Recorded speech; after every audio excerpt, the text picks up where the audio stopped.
నిత్యం శ్రమించే రైతన్నకు కష్టాలు తప్పడం లేదు.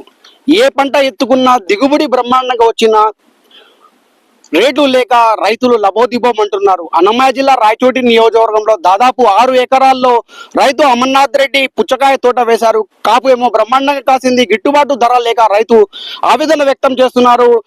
దీంతో సివిఆర్ న్యూస్ ని కూడా ఆశ్రయించాడు. రైతు అమర్నాథ్ రెడ్డి కన్నీరు మున్నీరు అవుతున్నాడు. దాదాపు 12 లక్షలు పెట్టుబడి పెట్టినా కూడా కనీస కూలి ఖర్చు కూడా రాలేదని చెప్పి ఆవేదన వ్యక్తం చేస్తున్నారు. ప్రస్తుతం మనతో మాట్లాడడానికి ఇక్కడ రైతు అమర్నాథ్ రెడ్డి ఉన్నారు. ఆయన ప్రయత్నం చేద్దాం. అన్న, చెప్పండి, ఈ 6 ఎకరాల్లో ఏ తోట వేశారు, ఎంత పెట్టుబడి పెట్టారు, ఎంత నష్టం వచ్చింది మీకు? ఒక 4.5 ఎకరా కర్బూజ వేసాము సార్. ఒక 2 ఎకరాలు టమోటా వేసాము. డిసెంబర్లో సాగు చేసాము. లేబరు ఖర్చులు కూలీలు దాదాపుగా 12 లక్షల వరకు ఖర్చు మాకు పెట్టుబడి అయ్యింది. ఒక కాయ కూడా మేము మార్కెటింగ్ చేసింది లేదు. పంట వచ్చింది, పంటను ఇట్టే వదులుకున్నాం సార్. మార్కెట్ రేట్ లేక కిలో 4 రూపాయలు కూడా మేము తీసుకోలేదు. మండీల్లో అవి విచారించినాము. అసలు ఇవి రేట్ లేవన్నారు. ఒక్క కాయ కూడా కోయకుండా తోట మీదనే వదిలేసినాం సార్. ప్రధానంగా మీరు ఎన్ని నెలలు ఈ తోట వేశారు, అసలు ఎంత పెట్టుబడి పెట్టారు, అసలు మీకు ఏమైనా లాభమైనా వచ్చిందా ఈ పంట పైన? 3 నెలల నుంచి 3 నెలల 15 రోజులు పట్టింది సార్. డిసెంబర్ నుంచి మార్చి లాస్ట్ వరకు ఒక్క రూపాయి కూడా మాకేం రాలేదు సార్. లేబరు, వ్యవసాయానికి, దున్నను చేయను మొత్తం టోటల్ రిప్పులు సతవులు టోటల్ లాస్ సార్. ప్రధానంగా మీరు రాష్ట్ర ప్రభుత్వాన్ని ఏమని కోరుకుంటున్నారు? సార్, మేము అగ్రికల్చర్ ఆఫీసర్ కూడా మా పంట ఎదుగుదలలో ఉన్నప్పుడే వచ్చి మా సర్వే నెంబర్లతో సహా రాసుకొని పోయినారు. కానీ మాకు ఏదైనా సాయం చేయమని చెప్పి కోరుకుంటున్నాం. పూర్తి పంట నష్టం అయిపోయింది. రైతు పూర్తి ఇబ్బంది పడిపోయినాము. కాబట్టి ఏదన్నా గవర్నమెంట్ నుంచి మాకు ఏదన్నా ఆదుకోవాలని మేము ప్రభుత్వాన్ని అడుగుకుంటున్నాము.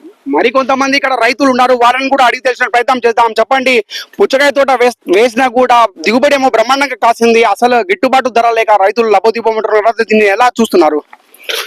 కూలీలు కూడా ఇయ్యలేని పరిస్థితిలో రైతులు ఉన్నారు ఈ రోజులో. కనీసం ఇన్ని లక్షల పెట్టుబడి పెట్టి పంట పండించి దిగుబడి తీసుకొచ్చి చివరి క్షణం వరకు దాన్ని కాపలా కాసి పంట చేతికి వచ్చే టైంలో కనీసం ఆ కోత కోసేదానికి కూలీలకు కూడా గిట్టుబాటు కాని రేట్లు బయట మార్కెట్లో అడుగుతుంటే రైతు ఏ రకంగా అమ్ముకుంటాడు? కాబట్టి ఈ విషయంలో ప్రభుత్వం పూర్తిగా విఫలమైపోయింది. కాబట్టి రైతులను పూర్తిగా ప్రభుత్వం ఆదుకోవాలి. ఈ పంటను పరిశీలించడానికి నాయకులు కూడా వచ్చారు. ఆయన కూడా అడిగి తెలిసిన ప్రయత్నం చేద్దాం. చెప్పండి, అమర్నాథ్ రెడ్డి రైతు పుచ్చకాయ తోట వేసి తీవ్రంగా నష్టపోయాడు కదా, దీన్ని ఎలా చూస్తున్నారు? ప్రభుత్వాన్ని మీరేమని కోరుకుంటున్నారు? ప్రభుత్వాన్ని మేము ఒకటే కోరుకుంటున్నాం. ఒక పుచ్చకాయ తోటే కాదు, టమోటా అయితే ఒక 6 నెలల నుంచి రేటే లేవు. కనీసం పెట్టుబడి రావడం. ఈ పుచ్చకాయ పెట్టాడు పాపము. ఇత్తనాలు కానించి, కూలీల కానించి, కవర్ కానించి మొత్తం పెట్టుబడి కనీసం 1 రూపాయి అంటే 1 రూపాయి వచ్చిన పాపాన పోలే ఆయనకు. అంతా ఈ పంట వచ్చిన తర్వాత మండీల దగ్గరికి వెళ్తే వాళ్ళు 3 రూపాయలు 4 రూపాయలు రేట్ అడగ మొదలు పెట్టినారు. 3 రూపాయలు 4 రూపాయలు కోసిన కూలీలు కూడా రావు. మండీ దగ్గర తీసుకుపోతే బాడగలు కోసిన కూలీలు రావు. కాబట్టి రైతు ఏమి చేయలేని ఎతపోయి ఆడికి ఎతపోయి ఫ్రీగా ఇచ్చే కన్నా ఇది వదిలేసినాడు. తినేవాళ్ళు తిన్నారు, మిగిలిపోయినాడని ఇలా ఉండిపోయినాయి పాపము. 12 లక్షల నష్టము. కానీ ఈ 12 లక్షలు సంపాదించాలని కనీసం 5 ఏళ్ళు టైం పడుతుంది. మరి ఈ రైతాంగాన్ని పూర్తిగా నిర్వీర్యం చేస్తుంది ఈ ప్రభుత్వం. ఈ ప్రభుత్వం చేయాల్సింది ఏంటంటే, ఎక్కడైతే పంట నష్టం వస్తుందో ఆ పంటను డైరెక్ట్ గా గవర్నమెంట్ కొనుగోలు చేస్తే కనీసము వాళ్ళు అసలైన ఇవ్వచ్చు.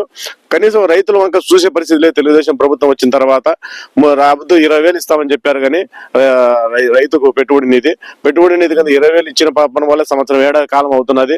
ఆ ప్రభుత్వం జగన్మోహన్ రెడ్డి ఉన్నప్పుడు ఇటు ఇన్పుట్ సబ్సిడీ వెంటనే పంట నష్టం అదే నెల పంట నష్టం వేస్తా ఉన్నాడు జగన్మోహన్ రెడ్డి గారు. రైతులు కొంత గొంతు తప్పికి తీరుస్తానిది.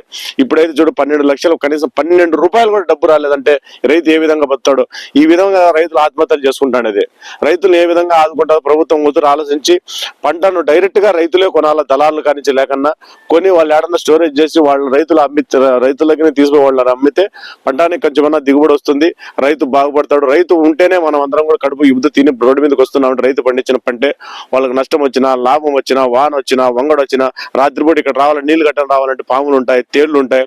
వీటంటనే చూసుకొని పాము వాళ్ళు పెళ్ళాం బిడ్డ చిన్నపిల్లలు కూడా ఇంట్లో పండబెట్టి పంట కావిలు ఉన్నారు. కానీ ఈ కనీసం రూపాయి వచ్చిన పాపాన పోలేదు పాపము.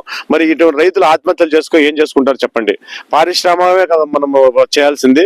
రైతులను కూడా ఆదుకుంటేనే భారతదేశం బాగుపడుతుంది. భారతదేశంలో మనందరం కూడా 4 మెతుకులు తినాలంటే రైతును పూర్తిగా ఆదుకోవాలి. రైతు నాకు తెలిసిన ఎన్ని లక్షలు ఇచ్చినా కూడా తక్కువ. ఎందుకంటే ఆయన ఎంత ఇచ్చినా కూడా తిరిగి మళ్ళీ భూమి మీదే పెడతాడు, మనకు అన్నం పెడతాడు. కాబట్టి రైతులు ప్రభుత్వం పూర్తిగా ఆదుకోవాలి. రైతులు ఏంటంటే ఉండాలి. రైతులకు ఇకనైనా కనువిప్పు కలిగి ప్రభుత్వానికి రైతులను ఆదుకునే ప్రయత్నం చేయాలని కోరుకుంటున్నాం. అన్నమయ్య జిల్లా రాయచోటి నియోజకవర్గంలోని ఎగువ అబ్బవరంలో అమర్నాథ్ రెడ్డి రైతు వేసిన పుచ్చకాయ తోట తీవ్రంగా నష్టాల్లో బాట పడ్డాడని చెప్పి రైతుని రాష్ట్ర ప్రభుత్వం వెంటనే ఆదుకోవాలని చెప్పి, అంతేకాకుండా ఈ 6 ఎకరాల్లో వేసిన పుచ్చకాయ తోట రేట్లు లేక విలవిలలాడుతున్నామని చెప్పి, ఇట్లాగే తోటల్లో కూడా వదిలేసే పరిస్థితి, పుచ్చకాయలను వదిలేసే పరిస్థితి ఏర్పడిందని చెప్పి 12 లక్షలు పెట్టిన పెట్టుబడి కూడా రాక అసలు కూలీ ఖర్చు కూడా రాలేని పరిస్థితి ఏర్పడిందని చెప్పి రైతు అమర్నాథ్ రెడ్డి కన్నీరు మున్నీరవుతున్నారు. వెంటనే రాష్ట్ర ప్రభుత్వం ఆదుకోవాలని చెప్పి రైతులందరినీ, నష్టపోయిన రైతులందరినీ ఆదుకొని ఇన్పుట్ సబ్సిడీతో పాటు పంట నష్ట బీమాన్ని కూడా సౌకర్యం కల్పించాలని చెప్పి ఇక్కడ నాయకులు రాష్ట్ర ప్రభుత్వానికి హెచ్చరిస్తున్న పరిస్థితి. కెమెరా పర్సన్ అన్సార్తో షబ్బీర్, సిబిఐ న్యూస్, ఉమ్మడి కడప, అన్నమయ్య జిల్లా.